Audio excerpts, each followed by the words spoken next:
I never thought I'd be the kind of man who needed to follow his wife to find out the truth. But something about Laura's sudden late nights at work didn't sit right with me. She had been distant for weeks, barely making eye contact when I spoke. To her, brushing off any affection and hiding her phone like it contained state secrets. At first I tried convincing myself I was overthinking things. After all, 12 years of marriage couldn't just crumble overnight, right? But the gut feeling wouldn't leave me alone. So, one Friday evening, instead of going home, I drove to the part of town where I knew her coworkers often went for drinks. Sure enough, her car was parked outside a dimly lit bar. My chest tightened as I stepped out of my own car, each breath heavier than the last. I told myself I might be wrong. Maybe she really was just with colleagues. Maybe I was about to embarrass myself. But deep down, I knew something in my heart had already broken before I even opened the door. The moment I stepped inside, I spotted her. She wasn't surrounded by colleagues. She wasn't tired from work. She was sitting across from a man I'd never seen before, laughing like she hadn't laughed with me in months. Her hand rested on his arm, her smile soft and familiar, the same one she used to give me when we first started dating. My legs felt heavy, my throat dry. But I forced myself to stand there and watch just long enough to know there was no misunderstanding. I walked closer, slow and deliberate. She didn't notice me at first, too lost in the little world she was building with him.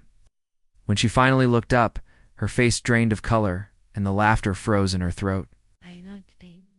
The man shifted uncomfortably, clearly realizing something was wrong, but I kept my eyes locked on her.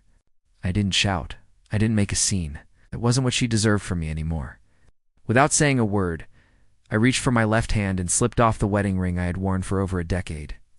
That ring had been a symbol of promises we made, the life we built, and the family we raised together.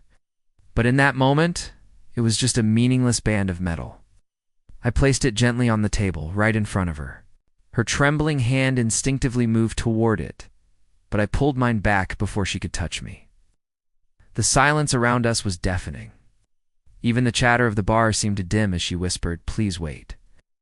Her eyes were wide, panicked, searching mine for some sign of forgiveness, but I had none left to give. I gave her everything I had for 12 years, and she chose to share her smile, her touch, her heart with someone else. I turned my gaze to the man beside her. He looked down. Ashamed, but I didn't care enough to address him. He wasn't the one who made vows to me. She was. As I stood there, I realized I wasn't just walking away from her. I was walking away from the man I used to be. The one who believed her lies, who ignored the distance, who clung to the hope that our marriage still meant something. That man died the moment I saw her with him. What remained was someone stronger, someone who knew he deserved better than being the backup option in his own marriage. She reached out, her voice breaking, saying my name like it was the only word. She knew, but I didn't flinch. I didn't stop, simply turned and walked toward the door, leaving her and her new companion in the ruins of the life she destroyed. My silence said everything words never could. As I stepped into the cool night air, a strange calm washed over me. For the first time in months, I wasn't confused. I wasn't second-guessing myself, and I wasn't holding on to false hope. I was free. The weight of betrayal had been replaced by clarity. And though the road ahead would be lonely, it would also be mine to walk. And unlike her, I would never betray myself again.